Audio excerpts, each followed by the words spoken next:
Welcome, everybody, to episode 58 of the Odyssey Hour. I almost said the Odyssey Files again. Too many Odysseys in my life right now. But yeah, so there's three of us here right now. I have no idea where Sam is. We're hoping Haley will pop on about halfway through the show. She had to work late. So we will hold the fort, tie the fort down, whatever the saying is, and do our thing. Carol, welcome. I'm so glad that you're here at the start instead of watching the replay, because live is really no different than watching the replay. Well, she can interact with us. That's the That fun is true. part. That Yeah. is true. That is true. Because I mean, and this is the show where we like to interact with our people, whereas on the other things it's just kind of we do our thing and nobody says a word, which is fine. So started off just once again to remind everybody that not tomorrow but next Thursday, we're only 1 week and 1 day away from our live public presentation in the Lone Oak Room at the Egan Community Center. Very much looking forward to that. It's been quite a while, as Pam will attest to, since we have done anything in like a public presentation. And we need to do more of those because they're fun, and I think it's just a really good thing for teams to do, to share their evidence live, tell the stories behind them instead of just posting on the website and letting them go. So really looking forward to that. So again, that's next Thursday, March 3rd. People can show up between 7:10 and 7:30. Grab a seat. It's free. Make sure to sign your name on whatever slips of paper we have. So towards the end of the presentation, we'll do some drawings for some free stuff, including Minnesota Para Unity tickets and maybe even some merch if we want to. We have some new stuff. So we have. I found a couple hats. I had no idea where they went, and then they suddenly appeared. So a few of those. We have a few hoodies left.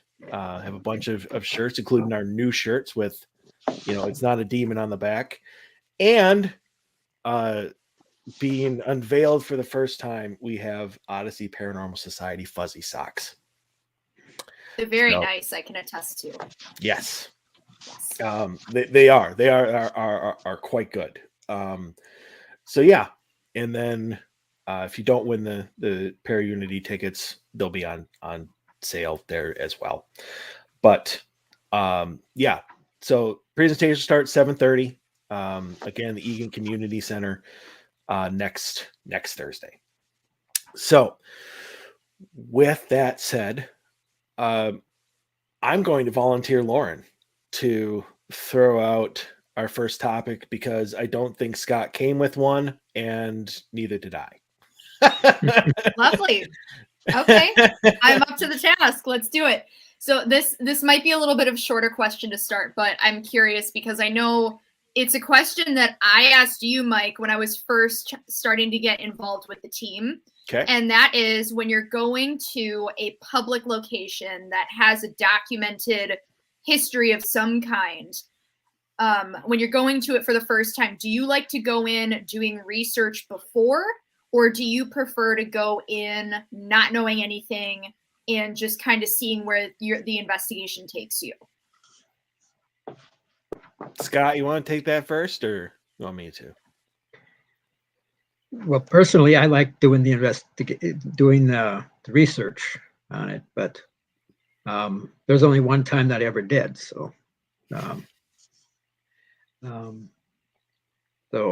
I like the research, but I never do it. um, so, does that answer your question? Yeah, okay. No. But it's hard to do research, for a lot of places because they're way out in Timbuktu where you can't go to do any research, and you can't find much of anything on the internet on these places. So.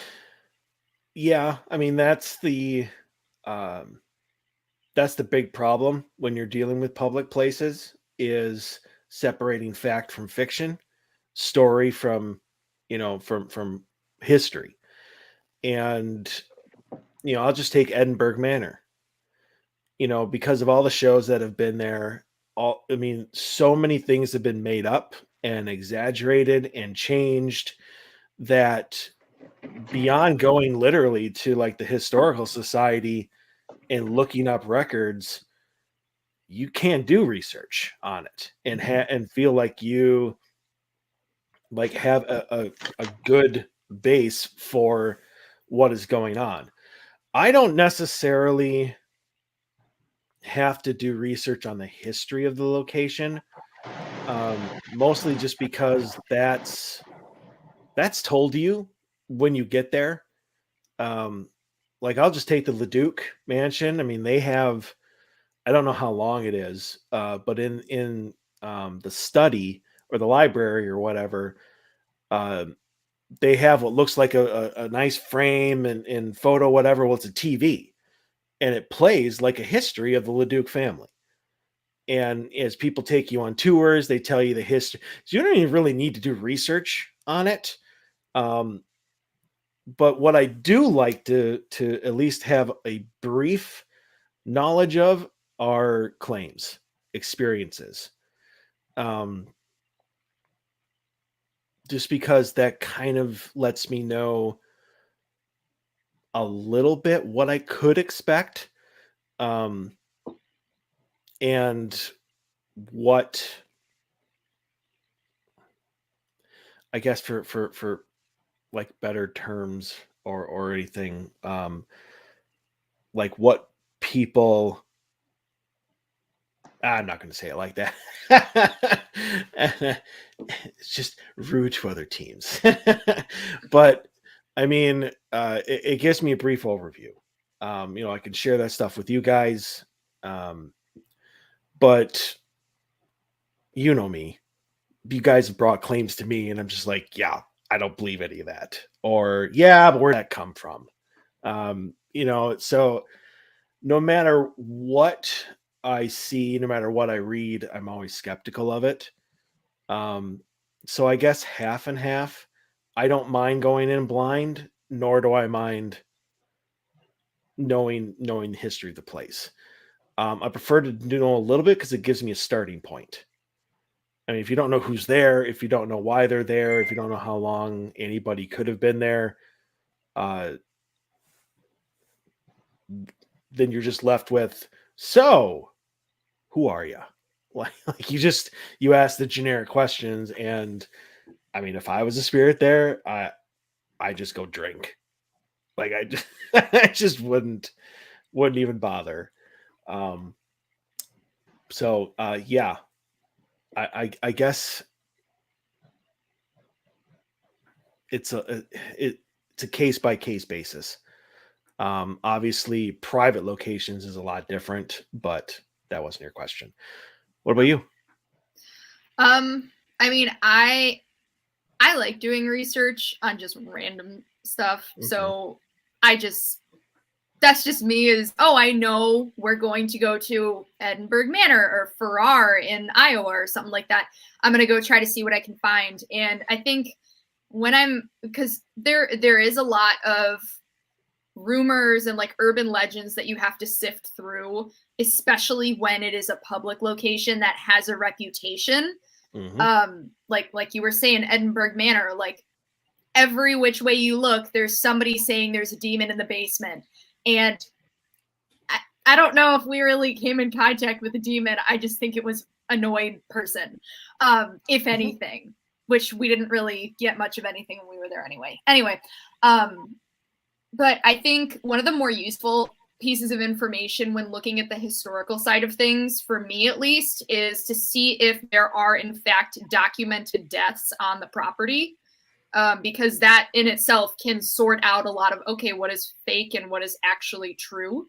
And then, like you said, Mike, that can kind of give you a starting off point, because if you come in asking the right questions that are interesting and something that maybe nobody has ever come in asking before, you are, in my mind, much more likely to get an answer, because you're carrying on an interesting conversation rather than just saying, who are you? What year were you born? Why are you here? Kind of thing. You know, like you're more having a personal conversation.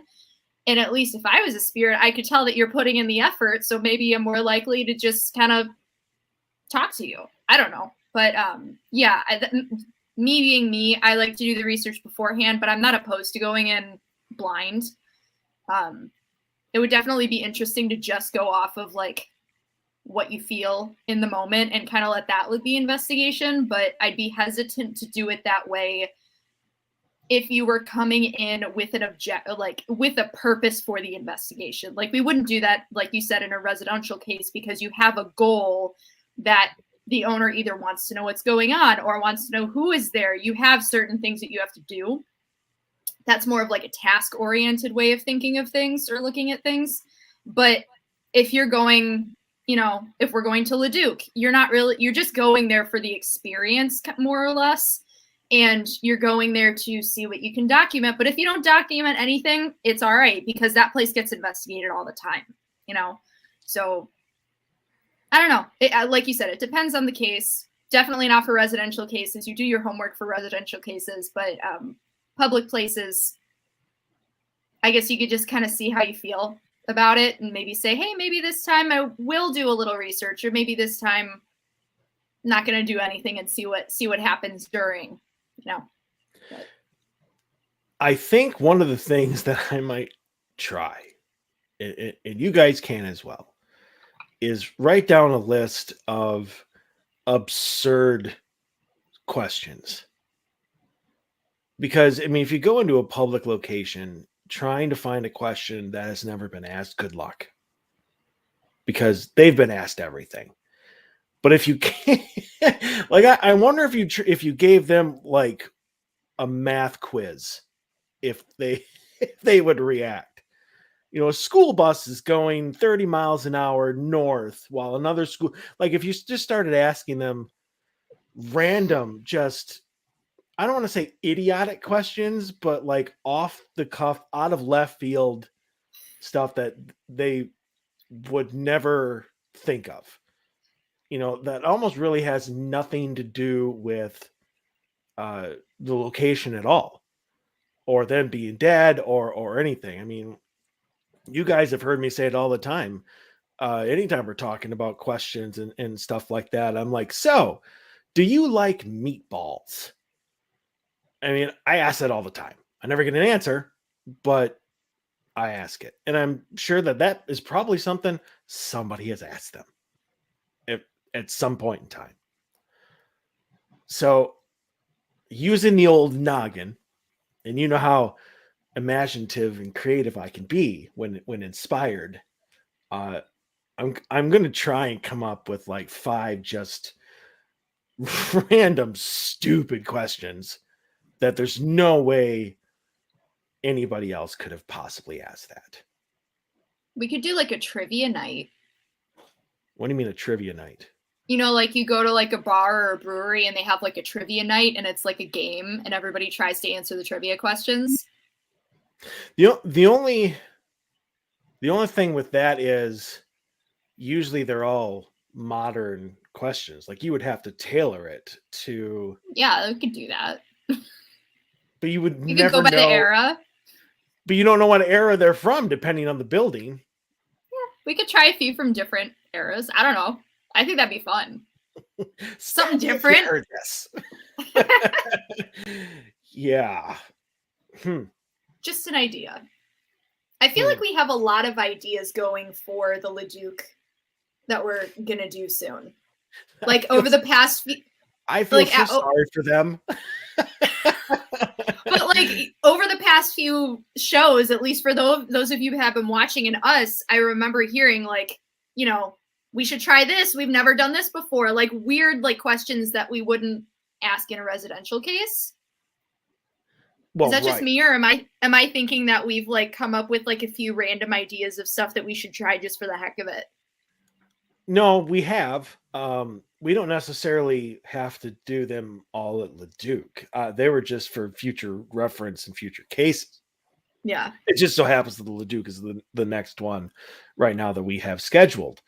But no, it was adding in the year to try to see if they have been conscious the entire time or if they've skipped around with their consciousness. Hopefully they skipped the 80s. So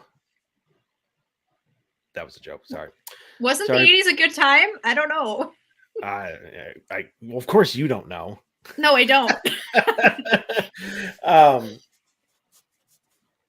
So there was that one. Then there was one other one.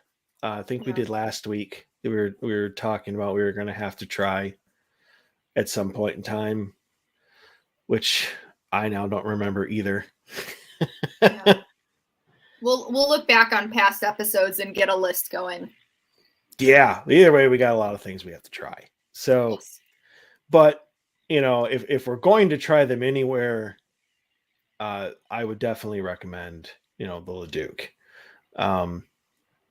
just because it's a very, very safe place to do it, and if anything, Alice will probably just laugh at you. So there we go. But yeah. I'll think about that. Okay. and we'll try it. And if anybody who is watching this that wants to throw out a random weird ass question that they would like us to ask, feel free to throw that out there. So, Scott, did you come with a topic, or was I right? Well, I have something. I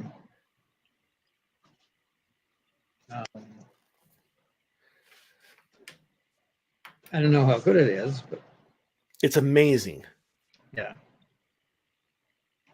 I found this list.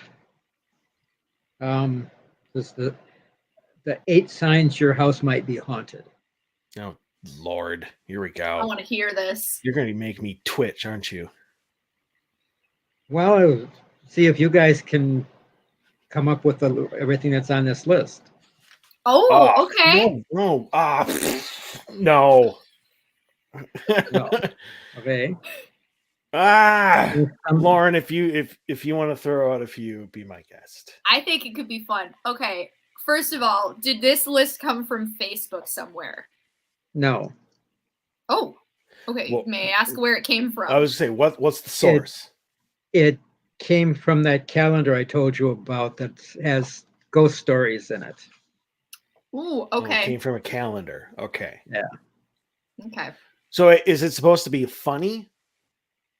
Like you get a spectral wedgie, or no. Okay. The calendar is trying to take it seriously. They don't get everything right, but they try to take it seriously. Gotcha. Okay. All right. Lauren, you go first. All right. Well, I'm gonna start off with like the most basic thing. You hear like bangs and creaks around your house, and there's nobody there to make those noises. Yes. Okay. It's not your house settling, it's a ghost automatically. Disembodied voices. Yes. Okay. That's 2. Just gonna make check marks. Electrical devices going crazy, like lights on and off or TV switching on and off. Yep. Okay. Sorry. No, this is almost like the first one to not get one loses. Oh God. You see an apparition. Yes. Now here, on the list, it says a transparent person in old-fashioned clothes walking through walls. Oh Lord, That's a stereotype. that and very Right. specific. Yeah.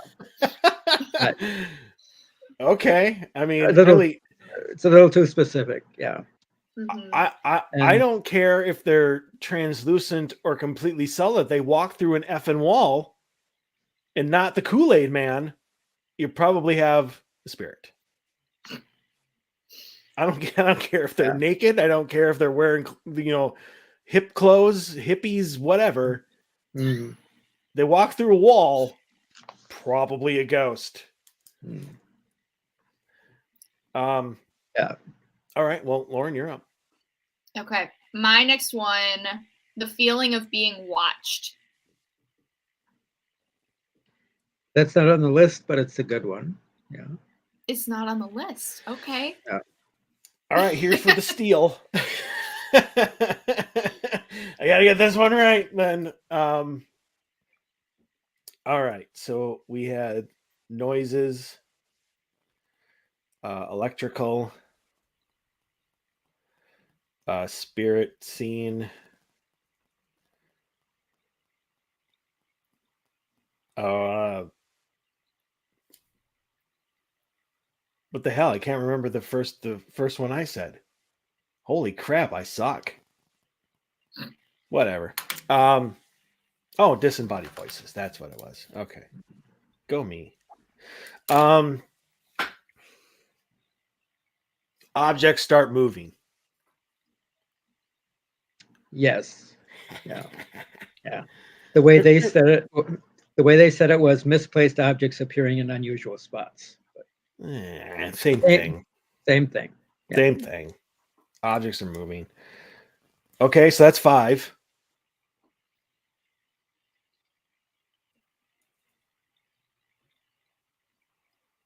And they're more their obvious ones. More obvious ones. Mm. Oh, like your pets start staring at nothing and barking and meowing and running like crazy. Yes, and refusing to go into certain rooms. Yeah. Yeah. Okay, so that's 6. God, I hope cold spots isn't on there. Yeah, it is. Oh, for fuck's sake. That was their number 1. Number Really? 1? Yeah. Oh. Oh. Ah. But they're not professionals. So. Apparently. All right, well, we have one left. That was 7. And number 8 is one that I've never heard of before. No, well, then we're not. If you haven't heard of it, I probably haven't heard of it then. So the last one was candle flames turning blue, burning with a blue flame, which I've never heard of. I've heard of candle flames doing weird things, but I've never heard of them turning blue. No, nor have I. I don't know where the hell they would ever have gotten that from. I don't either. I mean, why not pick some other random color? If a flame turns green, is your house not haunted? I mean, if it turns any color other than orange, you might be dealing with something. Or have something in the candle that normally wouldn't put into a candle. You have a tainted candle. Yeah. Okay. Yeah, you Well. probably have a serious problem, like scientific wise, with something wrong with your house if your candles are burning blue. Because I remember in chemistry, there are certain elements that burn different colors depending on their, I think it's like depending on their toxicity or something like that. Oh, well, yeah. I mean, yeah. If you So, like, get your house checked if you have blue candles and they're not supposed to be blue. Yeah. You might have asbestos raining down from your ceilings. You don't know. That's not good. What color would burning asbestos be? I don't know, but I'm just saying it could be something like that. Asbestos doesn't burn, does it? I have no idea. No idea. We're paranormal investigators, not scientists. We Yep. went the other way. That's why asbestos was used, because it doesn't burn. Oh, well, I mean, gave you cancer, so either way you died. Hmm. So hey, Well, go us. Yeah, that's a terrible one. Yeah. I would put. I mean, do we have any that we want to add to that? I mean, obviously, there's different things like phantom smells or footsteps, Yeah. but I mean, footsteps could be under, like knocks, bangs, footsteps. Mhm. If a door slams in your face, probably a hint of something. I don't want to say so much like nightmares, like uncharacteristic nightmares, just because that could be anything. That could be stress. That could be something, in just you dealing with your life. It could be a whole bunch of different things. But I mean, I've seen in a lot of, oh, there we go. Sulfur burns with a blue flame. So apparently, if your candle burns blue, you have a demon. There you go. If blood is dripping off the walls, that could be a sign. Just throwing that out there. has that really ever happened? Oh, sure. Like not in Usually- a horror movie? Oh, God, yeah. I mean, it's usually a demonic thing, so it's Yeah. not common. But Yeah, I was gonna say I haven't heard many stories of that happening. But yeah, it has happened, and it definitely has happened. That's freaky. Yes, it would. I don't know. I literally think I would just look at it and be like, well, that's not creepy at all. And then I'll just turn around and walk away Yep. and send you in. Why me? Because you're the one that's here. Oh God. And I don't think I'd get much of a reaction out of Scott. So there we go. But like, Lauren, go in the bedroom. Let me know what's going on there. See how that goes. Yeah, don't mind this camera. Just there to make sure you don't whisper. Well, I think I'd send Haley in, because she's the one that runs at chemistry. That's true. Eh, I trust the scientists. I would, but I wouldn't send anybody in there for a scientific like analysis. I'd want to do it so I could watch somebody squirm. It'd be humorous for me. That's the only reason I would do it. And then we would have to investigate it. So, I'm trying to look up different, different lists. Like different things. lists of what a haunt is? No. Just different lists in general. But I guess I did a little bit too broad of a term. I mean, they did do the 10 most haunted states in America. Ooh. I bet we're like number 30 or something like that. Yeah. Ghosts are too passive aggressive up here in Minnesota. Apparently, Texas is one. Well, I mean, you think about that geographically, just because it has so much space, wouldn't statistically it technically have more haunted locations? Maybe. I mean, California, Ohio, Michigan, Illinois. Yeah, Chicago's got a lot of stuff. Yeah. Yeah, they do. Mm-hmm. Indiana. Tell me Louisiana's on there. Pennsylvania. Well, I can understand Pennsylvania. I mean, that's got Gettysburg. It's got Yeah. Eastern State Penitentiary. I Mhm. mean, it's got so much crap going on in it that doesn't surprise me at all. Oklahoma, whatever. Mm. But apparently, uh, Oklahoma has a demon called Zozo. I did not Hmm. know that he was a resident there. I didn't think he had a residence anywhere. Exactly. But I'm sorry, apparently, it. I don't think it's a he or a she. I think it's an it. whatever. New York, in Virginia. No, Louisiana did not even make it. Really? That's surprising. It is. I agree with you on that one. Um, hmm. Hmm, hmm, hmm. Well, I guess I'm the only one. Anyway, Yeah, I guess I'm the only one that that came unprepared. I have another question if you don't have one. Do it. Okay, so we kind of talked about this in the last question, or in my last question, actually. So I would like to know what you personally believe are the best questions and the absolute worst. You do not ask these questions on investigations. I know it can kind of go both ways because it depends on the investigation.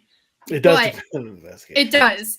But like for a total beginner, like what are your okay, lean towards these questions or just stay away from these kind of questions? Scott, I'm gonna have you go first. Yeah, you would. Yeah, I would. Um, it, the stuff that is just the usual stuff that's so cliche. You know, like who are you? Where are you from? How old are you? You know, um, I do hate the how old are you? yeah. Um, oh, so many of those things have just become so cliche that you know sometimes still ask them, but you, uh, feel annoyed with myself when I ask them. um, So you ask them? Sometimes, but only if I can't think of anything else to say. You know, I don't mean to interrupt you there, but that brings up something else that I see every once in a while. Like I'll leave for a bit, you know, to let you guys investigate, and I'll come back and I'll be like, you know, how is everything going? And I've heard multiple times from multiple of you guys, oh, we're running out of questions to ask. You should never run out of questions to ask. Mhm. And I'm like, what? Like never run out of questions to ask. Mhm. I mean, I understand if you're trying to be very pointed with your questions, but you don't always have to remain that way. So, Mhm. sorry, I just wanted to throw that. Yeah, yeah. But sometimes your mind just goes blank and you can't think of anything, you know, or um, I've or you never can't had think. that problem. Yeah. Mhm. Sorry. Um, and sometimes I just can't think of anything that I think is worth asking. But um, uh, but yeah, I agree with Mike. I like um, asking things that are totally off the wall, you know, or it's um, and I like it. I like it too when I get an answer before I ask the question. That happens sometimes. You know. And um,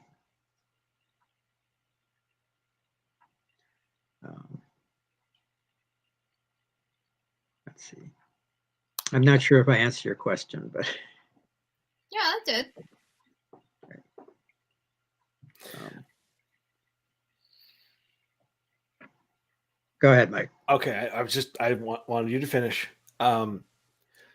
Okay. So as somebody who has asked a lot of questions, so I mean, obviously, I want to get a name, so you have to ask something on, who are you? You know, why are you here? I mean, the very, very pointed, um, but you don't necessarily have to be that bland with it. Like you can come up with different ways of phrasing it, um, which I try to do. The questions that I try to stay that way away from, um, are like, do you know who the president is? Or, what year is it? The very bland, cliched questions that Scott was talking about, but also, um, questions that deal with their death, like or personal tragedies in their lives. Like when you do history and you find out that there's like a family line there, and this husband and wife, the wife died of cholera or something like that, and then a couple years after, for the next like, 3 or 4 years, like 3 of their 6 children died of some diseases or accidents. I would stay as far away from questions dealing with those, you know, um, just personal tragedy, their own death. So, what did it feel like to be murdered? I've heard that question before. Like, I mean, just what? No. Why would you even ask that?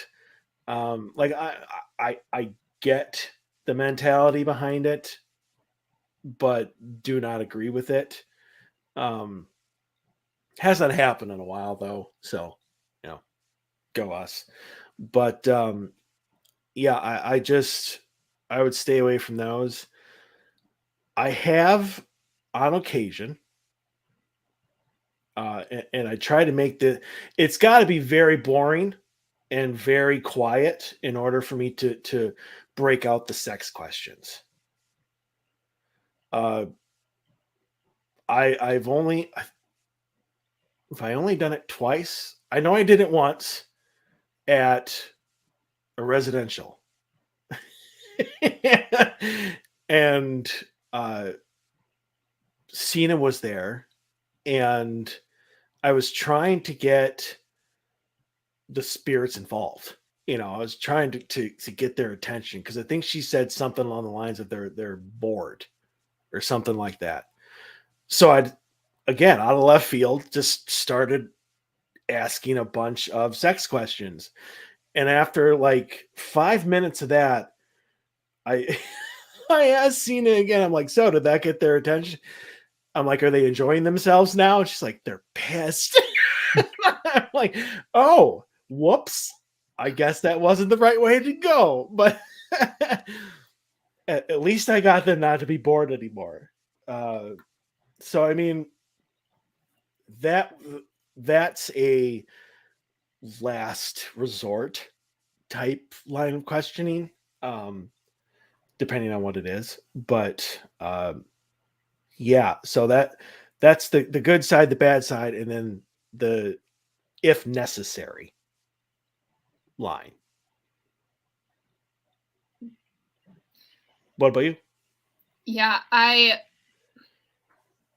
think this is like an overarching theme for our team, I know, and I would hope a lot of other teams, is to just be respectful, and that obviously applies to your line of questioning. So like Mike said, don't ask about their death because like it was probably really tragic, and I wouldn't want to just focus on something that's going to make me sad, like then I'm just going to go off in a corner and ignore you and not do anything for the rest of the night. So it's not helping you either. But yeah, most of the time when we're going into a place, your goal is to help somebody. And I don't think bringing up personal tragedies is a good way of doing that. It's not a healing moment most of the time, unless they really need to talk about it or something like that. But in most cases, that's not the situation. I I also try to avoid questions that are based on like the urban legends or like assumptions that maybe you've collected in your head from all of these people telling you all of these things that are not true. Like a demon in the basement. Most of the time there's not a demon in the basement. So don't go asking, hey, who's the demon around here? I want to talk to you, kind of thing. Like that's not how you enter an investigation or a space in an investigation. I don't think it's right to go in with those assumptions. And it's also not going to get you anywhere. And if whoever's listening is like, well, they really don't know what they're talking about, they're just going to leave and think you're stupid or something like that. So yeah, I would navigate away from disrespectful questions. Inappropriate questions most of the time don't really have a place in my mind. And then, personal tragedy, don't do that. The best questions I think would be like obviously something new, but then again, that we don't know what's new to them and what's not really. We can only just assume, like if it's a very highly trafficked place by paranormal investigators, they've probably heard most everything. But can't hurt to throw the curveball, like, do you like meatballs or something like that in there, just to throw something new in. I very much like the questions that lead to us helping them in some way. Like if somebody is lost, or if somebody just needs somebody to talk to, or if we just open it up to them and say, what would you like to talk about? I really like those questions. I know a lot of the times we don't get answers to those questions, but I like opening that conversation space for them because I feel like that's not acknowledged in a lot of paranormal investigations, at least from what you see on TV. They don't ever ask, what do you want to talk about? Or are you okay, kind of thing. I guess my whole thing is I just like to think of them as a person. And they're as much a part of the conversation as I would be. So why wouldn't I open that space to them and let them talk if they want? So yeah, that would be my very broad general answer. But yeah. So I want to make reference to Pam's suggestion about trying to do Civil War jokes. Because I mean, if anything was funny, it was Civil War. So a lot of jokes are going to come out of there. But Pam, I do want to say this. I have probably much to the chagrin of Lauren, who's with me each time, I have included some jokes of my own into the investigations. So far, none of them have gotten. Well, I guess I really can't say that because the Melmeter was kind of going a little nuts a little bit after I told a few of my jokes. But I did look up Civil War jokes just to see if I could find anything that was at all actually funny. I did come up. I did find this one. What do you call George Washington's false teeth? Presidentures. Boom! I could completely be like bazinga for that one. For a little. But yeah, I don't. This is a bad idea. Oh, it's terrible. It's a great idea, Pam, but the jokes that he's gonna find are not gonna be good. Oh no, I would never ask what was General Lee's favorite tree? An infantry. Oh Lord. What kind of dive are infantrymen best at? The cannonball. Yeah. I'm afraid that the Civil War era people did not have a very good sense of humor. But don't worry, Pam. I have found some real doozies that I probably will not be asking those at the Leduc, though.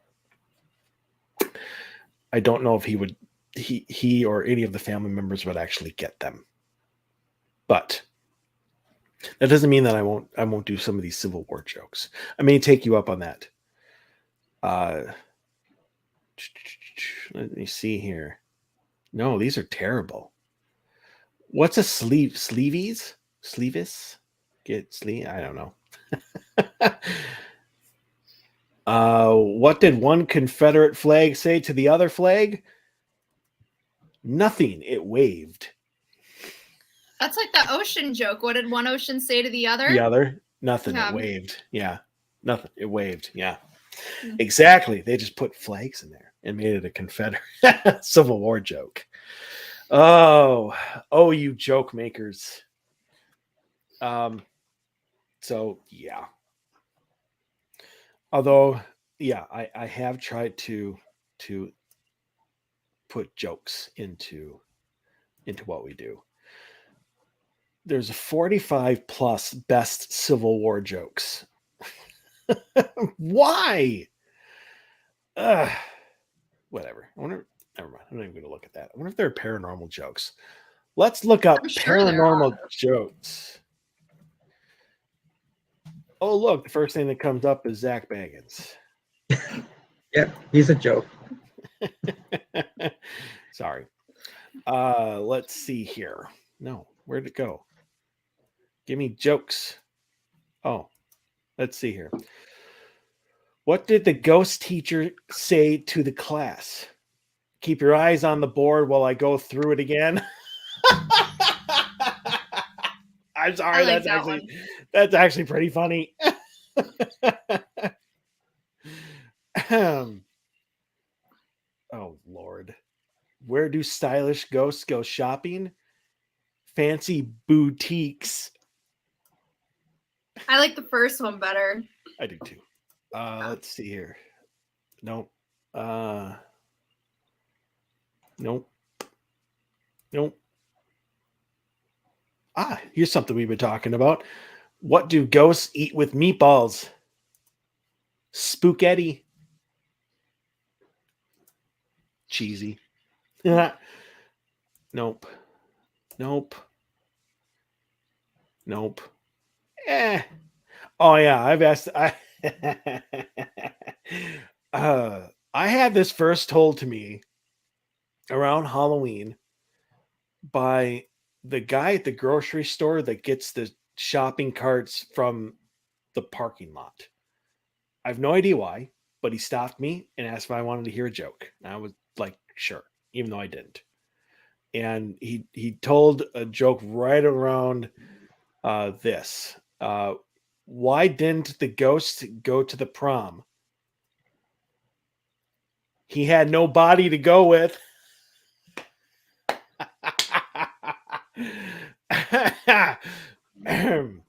That is a dad joke through and through. Oh, it's 100% a dad joke. Yep. Why don't ghosts convince anyone when they're lying? Because everyone can see right through them.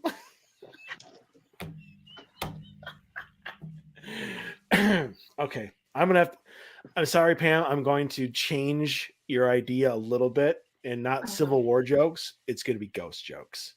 I'm going to bring ghost jokes to every location we ever go to forever. Just to let you know what you guys are all in for. Would Alice appreciate the jokes? I don't know her as well as you guys do. I think so. I think she's. Yeah. I think she's a very. Well, she's playful and Yes. Yeah. I think she's very lively. In fact, this is. I'm going to give you guys a sneak preview of. Whoops, that's not what I wanted. A brief. See if it's in here. Nope. I got like 4 different places where I hold all of my. You guys are gonna have to. Holy crapzilla! Where is it?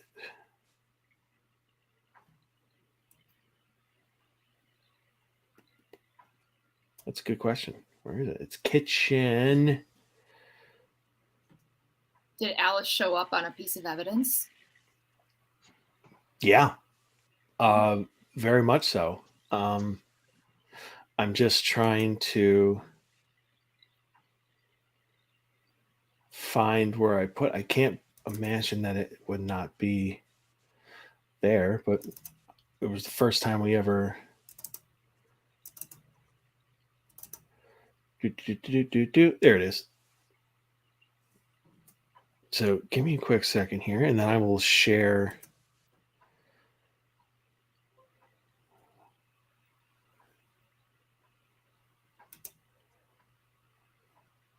All right. I'm going to amplify it just to make sure that it's good. So I played this. So Pam, you probably have already heard it, but I know Scott has many, many, many times. But this will be, I think that this is going to be one of the clips that we play during the presentation, just because I like it so much. So give me a quick second.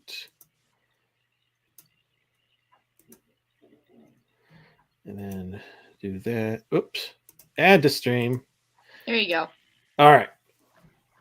So at the LeDuc Mansion, they do have the old kitchen. And I'd put a static recorder on there and ran it. We were still doing setups. You can hear people in the background talking or whatnot as we set up. And upon review, this was caught.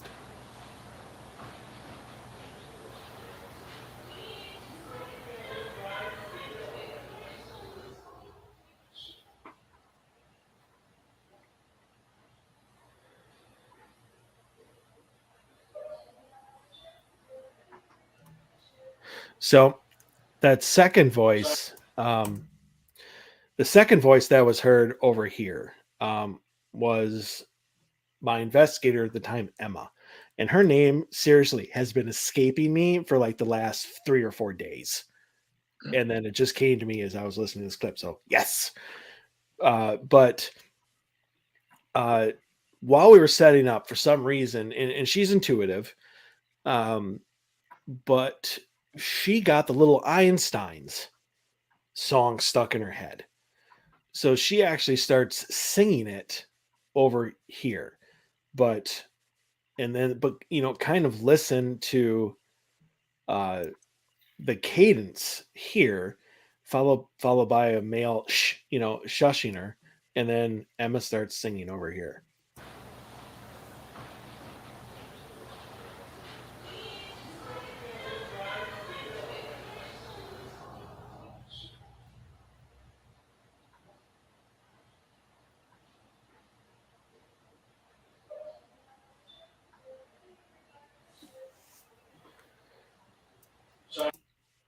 So stop sharing.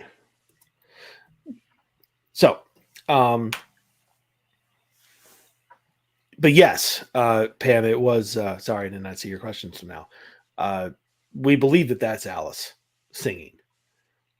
Scott, do you agree with that? Yeah. I mean, you weren't there for that investigation. That was before your time. But that's something you would do. Yeah.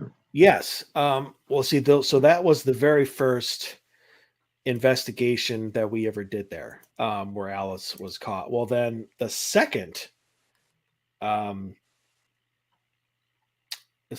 one, we got one as well. Let me make sure that this is it. Okay. Yes, it is. Yay. Did it on the first try. All right. So I'm going to share my screen again because obviously I'm not done.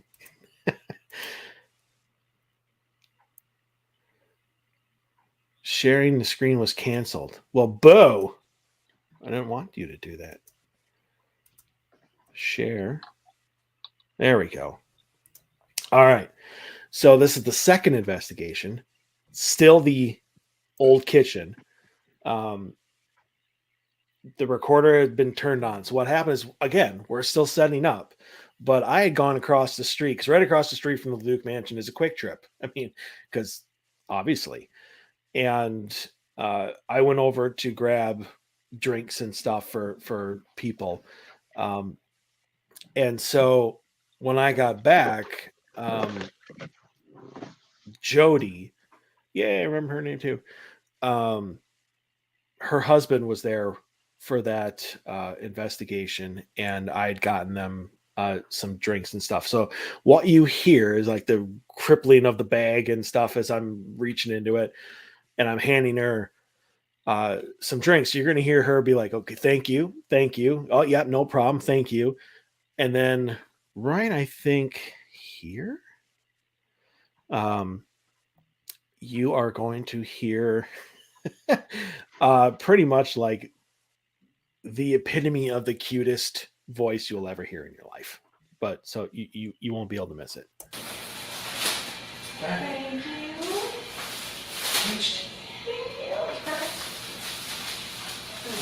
The only size that I won't do the Perfectly fine. Thank you.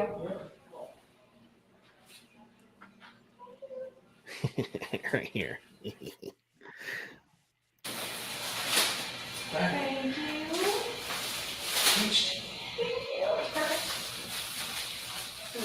The only size that I won't do the Perfectly fine.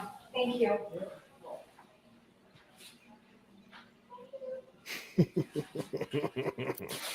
Oops, I don't want to play that again.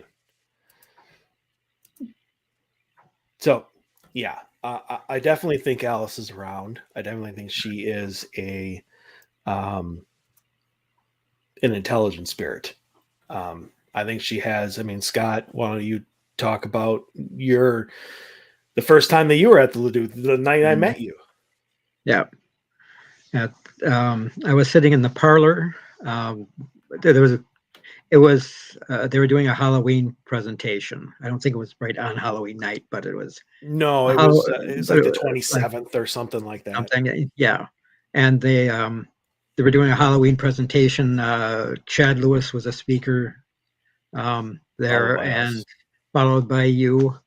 And before anything got started, I was sitting in the parlor waiting for the presentation to get started. And as I was sitting there, all of a sudden, my glasses just went up like that. And, you know, and, and I said, oh, somebody's playing with me. And I'm sure that was Alice just saying hello. So, She probably thought you were Santa Claus. could be. Yeah. Well, did they know about Santa Claus in the 1860s? I would hope so. And that poem was written in the 1800s, but I'm not sure when. But maybe they did. When was Santa born? Let's see here. Around, I believe St. Nicholas was born around 280 AD. Yeah, that's I know that's Nicholas. not Santa. Right, no. It's the person who inspired Santa. How old is Santa Claus in 2022? There we go. How old is good old Saint Nick? The longer answer is that Santa Claus is 1,751 years, 2 months, 18 days, 3 hours, and 0 minutes old. So apparently, yeah, he was there in the 18. So there you go. Right. He's 1,700 years old. That's old. That is old. Not as old as I am, but I was debating. The only reason I didn't say it is I was debating about whether to say it or not. mm-hmm.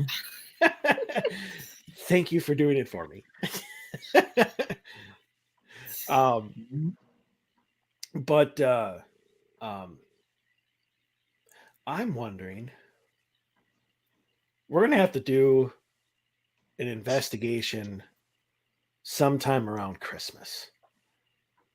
And I'm going to wear a Santa suit. Yes. Yes, indeed.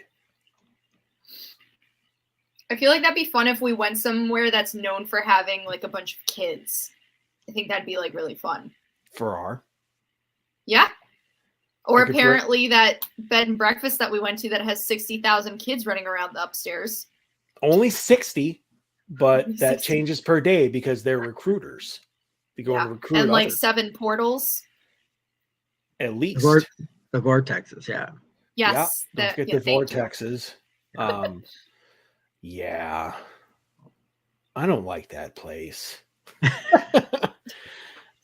Just no. I mean, it was fine until the owners kind of, blew things out of proportion. A little bit. The only problem with, I mean, because when you said a lot of kids, like the first place that I went to was like Farrar. But I don't know if there's a lot of kids left at Farrar, but there's no heat. Yeah, And bad. and we've already experienced what it's like at the end of February. So what would it be like December 20th or 21st? Yeah. We'll it would find have to- somewhere that has heat. Yeah, it needs heat. Like That's a high important. school or something like that. Like in Arizona. Yeah, we'll have to travel south for that one. Go to And, Florida. Yes. But yeah, we'll figure it out. I want to do that though, because I think that'd be fun. And then the tree I had in the office, I can set that up in about 30 seconds. So we could do a whole Christmas theme type like session. And yes, Carol, I know Iowa is south, but no, It's not south enough. yes, one is not south enough, and two, it's Iowa. So no. It was very cold when we went. Yes, it was. In fact, the next like 3 investigations were colder than shit. Yeah, pass on the cold. I want heat, which is going to actually suck at Leduc because they have like, especially in the basement, because the basement is still just brick and mortar. I mean, cement floor, dirt floor. But then they have like, you go into the far back and they have this huge effing boiler and like new ventilation going all over the place and alarm system, and it's really noisy back there. But really anywhere else should be all right. We could even turn it off for an hour or two. I think we've done that before where we've turned off the heat during the investigation so it doesn't interfere. But I mean, it's not for another few weeks. I mean, by that time it could still be it could get into the 40s or even 50s during the day by that time. So we'll see what we can and cannot do, what we're comfortable with. But we are out of time. So yeah, we'll be back here next week for the, I guess, pregame show. So we'll be getting pumped for the presentation that will follow the next day.